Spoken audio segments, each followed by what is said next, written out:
why I really replaced my Toyota Tundra with a Ram 1500.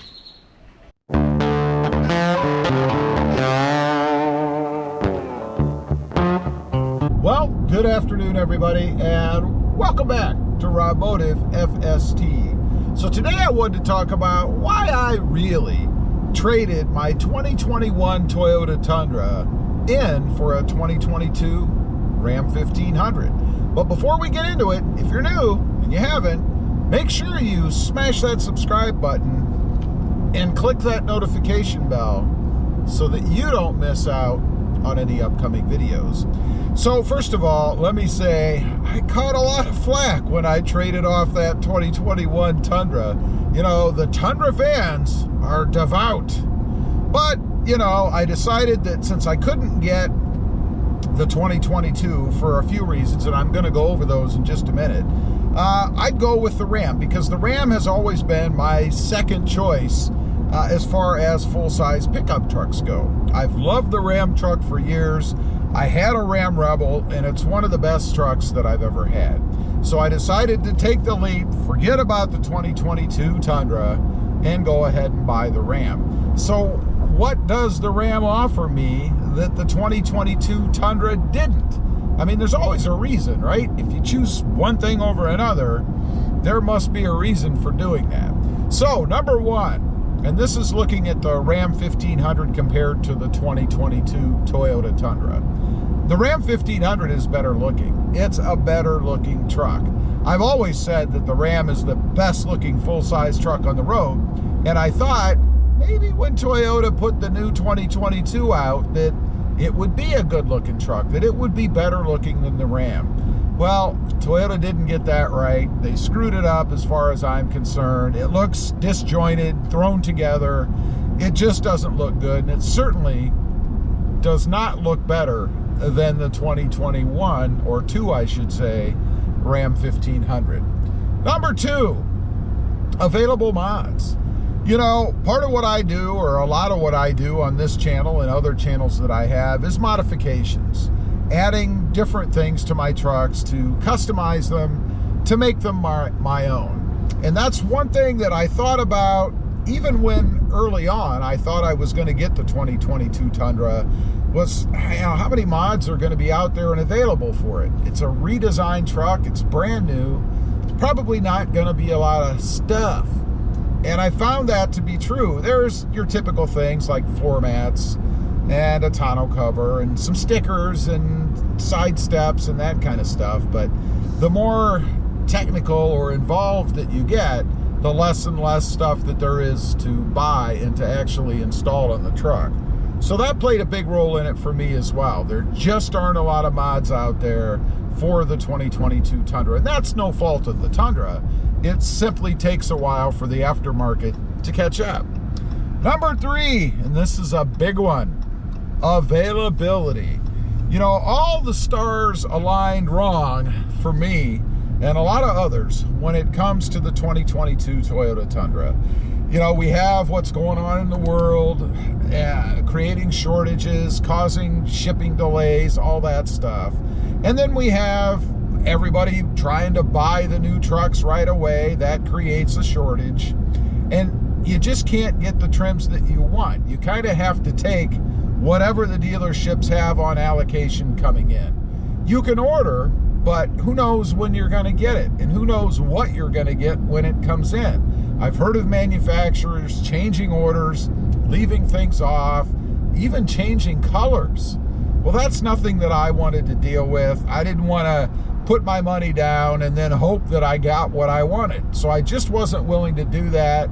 The availability of the truck is just not there, and it's still not there. Number four, pricing. The Ram has much better pricing. You know, they're charging exorbitant amounts for the Toyota Tundra, and that's even just out of the box. I mean, $50,000, $55,000, add these crazy market adjustments onto it, and you're at $60,000, $65,000. There's no way I was willing to do that. There's no way I was willing to pay a market adjustment there's no way I was willing to pay a market adjustment on any truck. And I didn't have to do that with the Ram 1500. I got this thing at probably a hair better than sticker, so I didn't have to pay any kind of crazy number to get this truck, and they were available.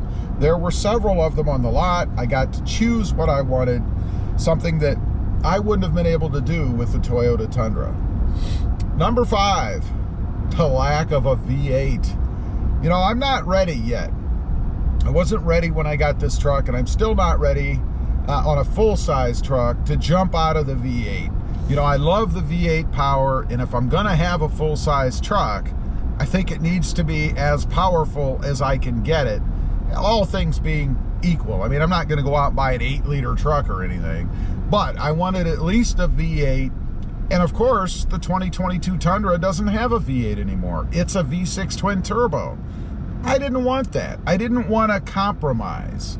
So that did it for me right there as well. I could have been willing to live with it, had all the other stars aligned, but they didn't.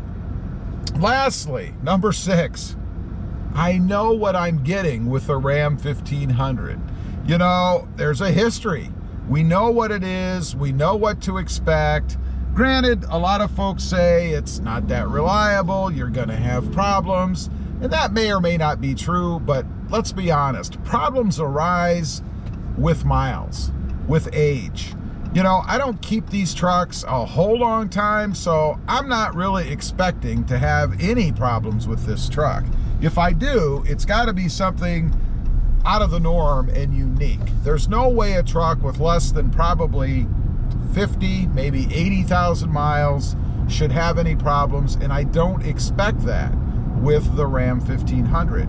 However, I cannot say the same with the Toyota Tundra.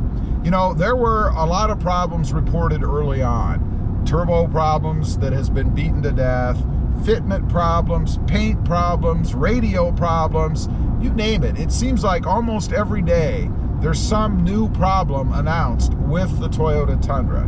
I wouldn't be surprised if we don't see some sort of a big recall, whether it be a recall itself or a technical service bulletin that involves the Toyota Tundra. Now, is this fully Toyota's fault? Somewhat. I mean, they've had enough time to go through and do the research and create a truck that should have been reliable out of the box. It's not like what they've done with this truck is anything really new. I mean, they've taken a lot of features that already exist and put them into this truck. That's not to say there aren't some new things, but overall, I mean, a door's a door, a radio's a radio, and even a turbo's a turbo these days. But they don't seem to be able to have gotten that right. I don't understand it, and I didn't want to be the guinea pig. I wanted to know what I was getting. So anyway, those are just a few reasons why I chose the Ram 1500 over the new Toyota Tundra. We'll see how the Tundra does. I wish it well. I hope it does well in the future. I'm rooting for them, and I'm sure it will. You know, Toyota has an awesome reputation when it comes to their products with regards to reliability and how they react to things. So I'm sure everything's going to be good. Leave a comment. Let me know. Were you in the market for a Toyota Tundra and then decided you just couldn't stomach it and went with something else? I'd be curious to know. Also, again, real quick, if you didn't in the beginning, make sure you smash that subscribe button and click that notification bell so that you don't miss out on any upcoming videos. I do have 2 additional channels. RamBox, all about the Toyota Tacoma, and RamBox JT, all about Jeep Gladiators. Check them out, and if you're interested, why not subscribe? Thanks for watching. Stay safe out there. Bye.